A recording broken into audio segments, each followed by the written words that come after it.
Movie के starting scene में हमें एक लड़का दिखाया जाता है जिसका नाम होता है लाइट। उस वक्त लाइट अपने स्कूल में होता है। तब अचानक ही वेदर चेंज हो जाता है, हवाएं चलने लगती हैं और आसमान से एक बुक जमीन पर आकर गिरती है। वो बुक लाइट को मिल जाती है। लाइट उसे चेक करता है और फिर अपने पास रख लेता है।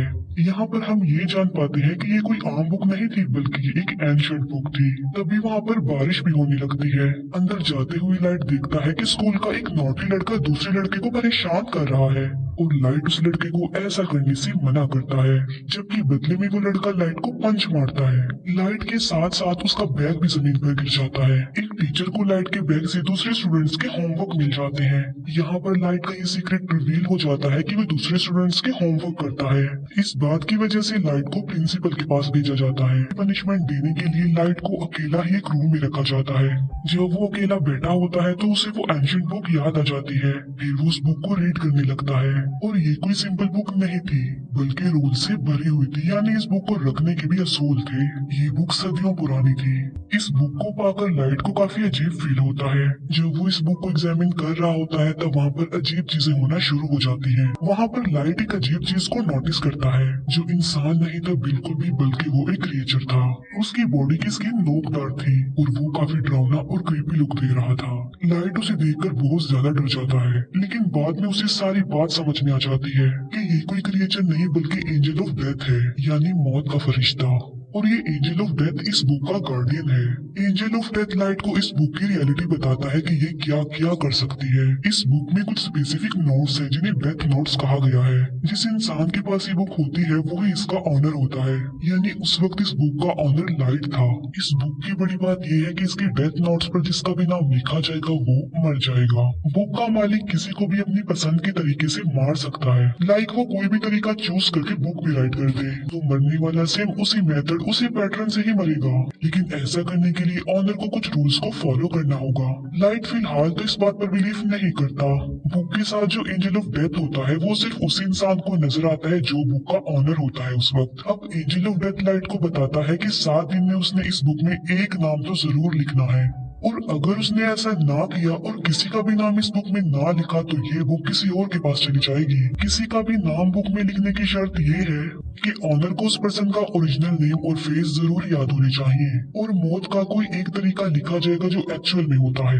एंजल ऑफ डेथ लाइट को कहता है कि तुम्हें जरूर इस बुक को आजमाना चाहिए। तभी लाइट विंडो से उस नोटी लड़के को देखता है जो उस वक्त भी किसी को परेशान कर रहा होता है और उसने लाइट को भी मारा था। एंजल ऑफ डेथ की बात मानकर लाइट उस बुक में उसी लड़के का नाम राइट कर देता है और उस लड़के की मौत का वो ये तरीका लिखता है कि उसका सर क्रश होगा। फिर हम बाहर का नजारा देखते हैं जो कि अचानक से बदल जाता है। 2 गाड़ियां आपस में टकरा जाती हैं और एक गाड़ी में लोहे की लेडर्स पड़ी हुई थी, जिससे सच में उस लड़के का सर क्रश हो जाता है। लाइट समेत सब लोग ये देखकर काफी हैरान रह जाते हैं। ये सब कुछ देखकर अब लाइट को भी यकीन आ गया था कि जो कुछ भी उसे एंजल ऑफ डेथ ने बताया है वो सच है। इसी वजह से लाइट काफी डर जाता है। एंजल ऑफ डेथ लाइट को बताता है कि तुम इस बुक की मदद से बहुत कुछ कर सकते हो, लेकिन अगर तुम इस बुक को लेना नहीं चाहते तो मैं इसका मालिक किसी और को बना दूंगा। इसके बाद लाइट अपने घर वापस आ जाता है। घर में हम लाइट के फादर को देखते हैं जो कि एक डिटेक्टिव थे। फिर हमें दिखाया जाता है कि कुछ साल पहले एक क्रिमिनल ने लाइट की मदर का मर्डर कर दिया था, लेकिन वो क्रिमिनल सबूत न होने की वजह से खुला घूम रहा था। इस बात की वजह से दोनों बाप बेटे के रिलेशन भी कुछ खास नहीं थे। लाइट अपने फादर से नाराज होता है कि आप मेरी मदर की मौत का बदला नहीं ले रहे हैं। इस बात को लेकर लाइट हमेशा अपसेट ही रहता था। फिर लाइट को एक आइडिया आता है कि मैं उस क्रिमिनल का नाम भी उस डेथ नोट में लिख देता हूँ, और वो ऐसा ही करता है। उस क्रिमिनल का नाम वो डेथ नोट में लिख देता है। फिर हमें वही क्रिमिनल दिखाया जाता है जो कि अपने साथियों के साथ पार्टी कर रहा था, और सडन देखते ही देखते सबकी आंखों के सामने उसकी मौत हो जाती है। जब बाप बेटे को उस क्रिमिनल की डेथ की खबर मिलती है तो वो काफी खुश हो जाते हैं। यहाँ पर लाइट ने अपनी मदर की डेथ का बदला भी ले लिया और लाइट और उसके फादर का रिलेशन भी अच्छा हो गया। फिर लाइट सोचता है कि आखिर इस बुक की पावर को अच्छे कामों के लिए कैसे इस्तेमाल किया जाए। लाइट स्कूल में बैठा हुआ ये बात सोच रहा था, तभी लाइट के पास एक लड़की आ जाती है जिसका नाम होता है मिया। मिया लाइट की बेस्ट फ्रेंड होती है। इसी वजह से लाइट उसे अपना ये सीक्रेट बता देता है कि मुझे एक मिस्टीरियस बुक मिली है जिस पर अगर किसी का नाम लिख दे तो वो मर जाता है।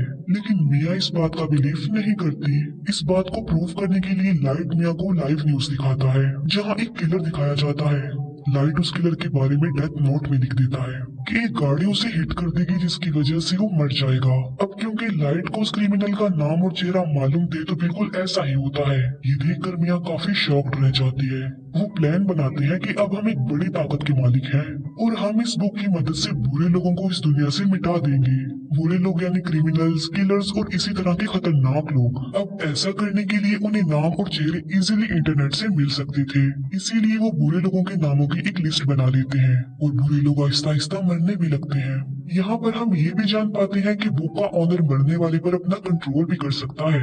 लाइट ने अपने लिए एक नाम चुना था और वो था कीरा, यानी जब भी कोई मरता था तो वहाँ पर लाइट कीरा लिख देता था ताकि बुरे लोगों में इस नाम की दहशत फैल जाए और वो गलत काम छोड़ दें कि अब सब क्रिमिनल्स और बुरे लोगों को मारने वाला कीरा आ गया है। और देखते ही देखते पूरी दुनिया में ये खबर वायरल हो जाती है कि कीरा नाम का कोई सीरियल किलर आ गया है जो सबको मारता जा रहा है। और कुछ लोग तो कीरा को सपोर्ट भी कर रहे थे कि ऐसे कम से कम दुनिया से बुरे लोग तो खत्म होंगे। अब क्योंकि था तो वो किलर ही, तो पुलिस उसे ढूंढना चाहती थी। अब क्योंकि कोई भी सबूत लाइट के खिलाफ नहीं था तो उस तक पहुंचना इम्पॉसिबल था। फिर एक इंटेलिजेंट डिटेक्टिव को इस केस के लिए हायर किया जाता है। इस डिटेक्टिव का नाम होता है एल, जो कि काफी स्मार्ट था, जो कि अपने फेस को हमेशा कवर रखता था और उसका ओरिजिनल नेम भी कोई भी नहीं जानता था। लाइट और मिया अपनी लाइफ में काफी खुश थे और 400 से ज्यादा लोगों को मार चुके थे। एल एक कॉन्फ्रेंस में अनाउंस करता है कि कीरा सबके सामने आ जाओ। एल क्योंकि काफी स्मार्ट था तो वो इस केस को स्टार्ट से ही देखता है। अब क्योंकि लाइट के फादर भी एक डिटेक्टिव थे तो एल उन्हें भी अपने साथ ही मिला लेता है ताकि वो जल्द से जल्द कीरा तक पहुंच जाए। लाइट और मिया काफी वरीड हो जाते हैं क्योंकि उन्होंने कभी ये नहीं सोचा था कि उन्हें पकड़ने की साजिश भी की जाएगी, क्योंकि अभी तक तो वो मजे में थे। लेकिन एल की एंट्री ने उनकी टेंशन को बढ़ा दिया। लाइट अपने फादर से पूछता है कि अगर कीरा को पकड़ लिया तो उसके साथ क्या किया जाएगा। लाइट के फादर कहते हैं कि आधे लोग कहेंगे कि कीरा को फांसी की सजा होनी चाहिए, जबकि आधे लोग कहेंगे कि आखिर इसने ये सब कुछ कैसे किया, इस बात पर रिसर्च की जाए। ये सुनकर लाइट की टेंशन और ज्यादा बढ़ जाती है। फिर ये सारी बात वो मिया को भी बताता है और उसे कहता है कि अब हमें ये सब कुछ स्टॉप कर देना चाहिए, क्योंकि एल की शक के दायरे में बहुत सारे लोग थे जिनमें लाइट भी शामिल था, क्योंकि वो अपने फादर के डेटा को इजीली एक्सेस कर सकता था। इसीलिए एल एक एजेंट को लाइट के पीछे लगा देता है ताकि वो लाइट की एक्टिविटीज पर नजर रख सके। जब लाइट को इस बात का रियलाइज होता है तो वो खुद को नॉर्मल रखता है। बुक में लाइट का इंटरेस्ट कम होता देखकर मिया को बुरा लग जाता है, क्योंकि ये सब करके मिया काफी एंजॉय कर रही थी। लाइट और मिया के लिए उनके रास्ते का पत्थर एल बन गया था, लेकिन वो चाह कर भी एल को नहीं मार सकते थे, क्योंकि ना तो वो लोग उसका ओरिजिनल नेम जानते थे और ना ही उन्होंने कभी उसकी शक्ल देखी थी, जो कि बुक का रूल भी था। लाइट और मिया इस बात पर डिस्कस कर रहे होते हैं कि इस बुक में उन सारे एजेंट्स के नाम राइट करने चाहिए जो कीरा को ढूंढ रहे हैं, ताकि बाकी डिटेक्टिव्स कीरा से डर जाएं और मजबूरन उन्हें इस केस को बंद करना पड़े।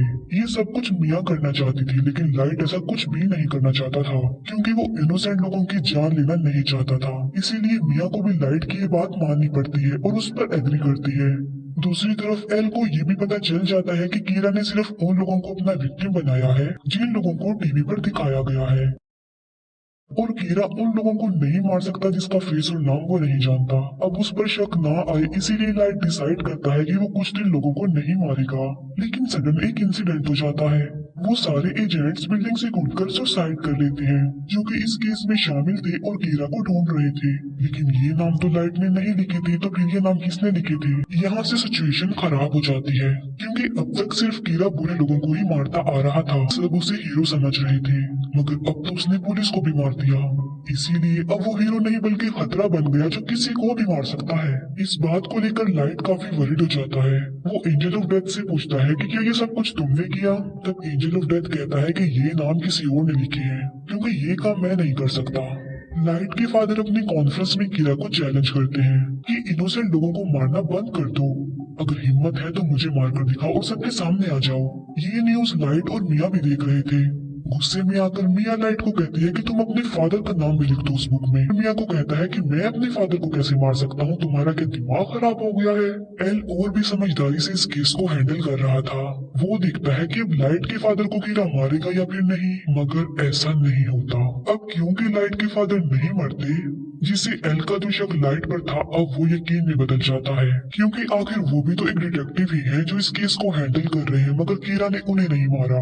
यानी कीरा कोई और नहीं बल्कि लाइट ही है। इसीलिए रात को एल लाइट से मिलता है और उसे उगलवाने की कोशिश करता है कि तुम ही कीरा हो। एल लाइट से काफी क्वेश्चंस भी करता है और उसे अपना फेस भी दिखा देता है और कहता है कि ये सब कुछ करना अब बंद कर दो। लाइट उसकी बातों को इग्नोर करके वहाँ से चला जाता है। अब खतरा उसके सर पर ही था। वो चाहते हुए भी एल को नहीं मार सकता था। मिया एल को कहती है कि मैं तुमसे प्यार करती हूँ और इस मुसीबत से निकलने के लिए हमें कुछ करना चाहिए। एल को अपने रास्ते से हटाने के लिए लाइट काफी सोचता है। वो कहता है कि एल का चेहरा तो मैं देख ही चुका हूँ, मगर एल का ओरिजिनल नेम उसका फ्रेंड जरूर जानता होगा। लाइट एल के फ्रेंड का नाम उस बुक में राइट कर देता है और उसे अपने कंट्रोल में कर लेता है। अब यहाँ पर बुक का एक और रूल सामने आता है कि अगर ऑनर ने किसी के नाम वाला पेज जला दिया तो वो पर्सन बच जाएगा और उसे कुछ भी नहीं होगा। लेकिन एंजल ऑफ डेथ लाइट को बताता है कि ये सिर्फ एक ही दफा होगा। अब एल का फ्रेंड लाइट के कंट्रोल में आ चुका था, मगर वो भी एल का ओरिजिनल नेम नहीं जानता था। लाइट उसे कहता है कि किसी भी तरह एल का असली नाम पता लगवाओ। तब एल का फ्रेंड बताता है कि एल एक अकेडमी में जाता था, मे भी उसके डॉक्यूमेंट्स में उसका ओरिजिनल नेम हो, इसीलिए लाइट उसे फौरन अकेडमी में जाने को कहता है। एल का फ्रेंड ऐसे ही करता है और वो अकेडमी में चला जाता है। लाइट का प्लान था कि जब उसे एल का ओरिजिनल नेम पता चल जाएगा तो वो उस पेज को जला देगा जिस पर एल के फ्रेंड का नाम लिखा है, जिससे उसकी जान बच जाएगी और सब कुछ नॉर्मल हो जाएगा। लेकिन एल को डाउट हो जाता है कि उसका फ्रेंड मिसिंग है। उसे सारी बात भी समझ आ जाती है कि लाइट ने उसे भी अपने कंट्रोल में ले लिया होगा मेरा असली नाम जानने के लिए। इस बात से एल काफी वरिड हो जाता है, इसीलिए एल बगैर इन्फॉर्म किए लाइट के घर पर आ जाता है। वो लाइट के फादर को कहता है कि आपका बेटा ही असल कीरा है और इसी ने ही मेरे फ्रेंड को गायब भी किया है। लेकिन लाइट पर किसी को भी शक नहीं था, क्योंकि उसके खिलाफ कोई सबूत जो नहीं था। एल उनके घर की तलाशी लेता है, मगर उसे वहाँ पर कुछ भी नहीं मिलता, ना ही वो एंशिएंट बुक मिलती है, क्योंकि मिया उसे अपने साथ ले गई थी। फिर लाइट को एल के फ्रेंड की कॉल आती है कि मैं अकेडमी तक पहुंच गया हूं और उसके पास बस थोड़ा ही टाइम रह गया था और एल का फ्रेंड बस नाम बताने ही वाला होता है। जब लाइट पेज को जलाने लगता है तो वो देखता है कि वहाँ पर तो वो पेज नहीं है बल्कि गायब हो चुका है, इसीलिए नाम बताने से पहले ही एल के फ्रेंड की मौत हो जाती है। इस बात से लाइट को काफी दुख होता है। फिर एक डांस पार्टी में मिया ये राज रिवील करती है कि एल के फ्रेंड के नाम का पेज मैंने ही फाड़ा था और तो और पुलिस ऑफिसर्स के नाम भी उस बुक में मैंने ही लिखे थे। वो बताती है कि अब तो मैंने तुम्हारा नाम भी लिख दिया है उस बुक में। और लाइट की मौत का तरीका ये है कि आधी रात को उसकी हार्ट बीट बंद हो जाएगी और वो मर जाएगा। वो कहती है कि अगर तुम मुझे ये बुक दे दोगे तो मैं तुम्हारा नाम जला दूंगी। यानी मिया ने बुक हासिल करने के लिए लाइट को अपने प्यार के ट्रैप में फंसाया। जब एल को अपने फ्रेंड की डेथ का पता चलता है तो वो लाइट के पीछे पड़ जाता है। एल फिर लाइट को पकड़ ही लेता है, मगर एल वहाँ खड़े एक शेफ को कहता है कि ये कीरा है, मेरी हेल्प करो इसे पकड़ने में। लेकिन वो शेफ एल को ही बेहोश कर देता है, क्योंकि वो कीरा का सपोर्टर जो था। भागते भागते लाइट मिया को भी अपने साथ ले जाता है और वो दोनों एक झूले में आ जाते हैं। दोनों ऊपर ही फंस जाते हैं और इतनी ही देर में वहाँ पर पुलिस भी आ जाती है। लाइट मिया को कहता है कि अगर तुम मुझसे प्यार करती हो तो इस बुक को तुम टच भी नहीं करोगी, हम एक होकर सब कुछ नॉर्मल कर देंगे। लेकिन मिया लालची थी तो वो उसकी बात नहीं मानती। वो उस बुक को लाइट से स्नैच कर लेती है। ये देखकर लाइट मिया को कहता है कि ये तुमने बहुत गलत किया है। ये सुनकर मिया समझ जाती है कि उस बुक में लाइट ने मेरा भी नाम लिख दिया होगा। अब दोनों के नाम ही बुक पर थे तो सडन दोनों नीचे गिर जाते हैं। मिया की तो मौके पर ही मौत हो जाती है, लेकिन लाइट पानी में जाकर गिरता है। फिर हम लाइट को एक हॉस्पिटल में देखते हैं जो कि कोमा में चला गया था। इसी दौरान और क्रिमिनल्स की भी मौत हो जाती है। वो लोग देखते हैं कि एल का शक तो लाइट पर था, लेकिन वो तो कोमा में चला गया है, लेकिन लोग तो स्टिल मर रहे हैं। फिर हम देखते हैं कि जब मिया और लाइट झूले से गिर रहे थे तब एक पेज उस बुक में से निकलकर गिरता है और जल जाता है और उस पेज पर लाइट का नाम लिखा हुआ था। लाइट ने एक समझदारी की थी। जब उसे पता चला कि मिया ने उसका नाम लिख दिया तो उसने बुक में ये लिखा कि अगर मिया उससे ये बुक ले लेगी तो वो मारी जाएगी और वो पेज जिस पर लाइट का नाम लिखा हुआ है वो भी जल जाएगा और लाइट पानी में गिर जाएगा। इसी के साथ ही उसने बहुत सारे बुरे लोगों के नाम भी बुक में लिख दिए थे। एक बुरा डॉक्टर लाइट को पानी से बाहर निकालता है और उसे कोमा में भेज देता है और बाद में वो ही डॉक्टर सुसाइड कर लेता है। फिर एक और आदमी उस बुक को लेता है और उसमें बहुत सारे बुरे लोगों के नाम लिख देता है। बाद में वो आदमी उस बुक को लाइट के पास ले आता है। लाइट भी अब कोमा से बाहर आ चुका था। इसके बाद एल को सस्पेंड कर दिया जाता है, लेकिन वो एक आखिरी बार मिया के घर की तलाशी लेता है और वहाँ उसे मरने वाले सारे पुलिस ऑफिसर्स के नाम मिल जाते हैं, जिसकी वजह से सारा इल्जाम मिया पर आ जाता है। अब वो बुक लाइट के पास आ जाती है और वो भी बिल्कुल ठीक हो चुका था, लेकिन उसे नसीहत हो गई थी कि अब के बाद वो किसी पर भी ट्रस्ट नहीं करेगा। और इसी के साथ ही ये मूवी यहीं पर एंड हो जाती है। Thank you for watching.